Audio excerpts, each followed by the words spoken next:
Hi, Martin And Kieran here from Align Chiropractic. What we're here to do today is to give you a quick video that will go through one of the most commonly asked questions that we get in the practice every day, which is how should you have your desk set up so that you can look after your spine, look after your posture when you're spending time at your computer. So the first example we're going to do today is how to set it up for a laptop.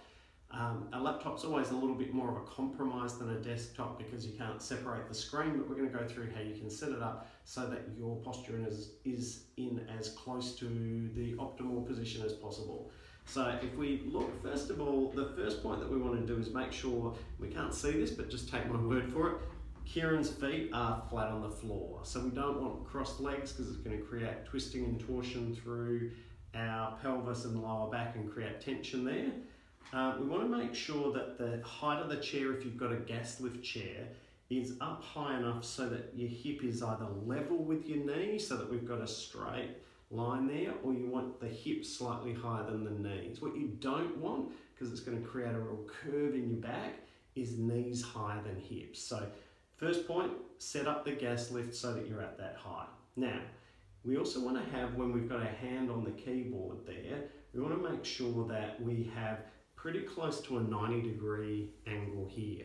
The main thing you don't want to have is to have it a lot lower, and so this is particularly important for shorter people. If you have the chair too low, then you're in this position where you're sort of having to bunch up and create a lot of tension in your shoulders to be able to keep your hands on the keyboard. So we want the setup so that we have hands easily on the keyboard with elbows roughly at about that 90 degrees or slightly more open than 90 degrees.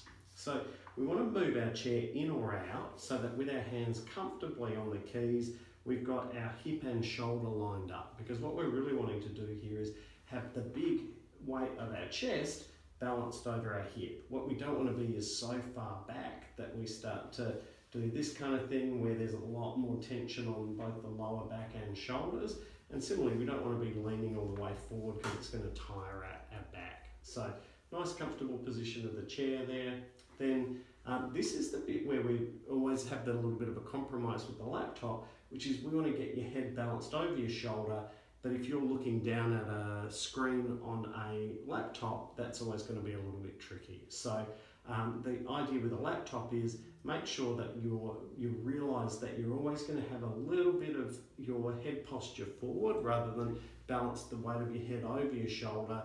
So it's really important to take micro breaks. So there's programs you can get that will remind you every 20-25 minutes to just stop for a minute, relax your arms by your side, have a little micro break, turn your head all the way to the left, all the way around to the right, just drop your shoulders up and down a little bit, and then you can get back to work.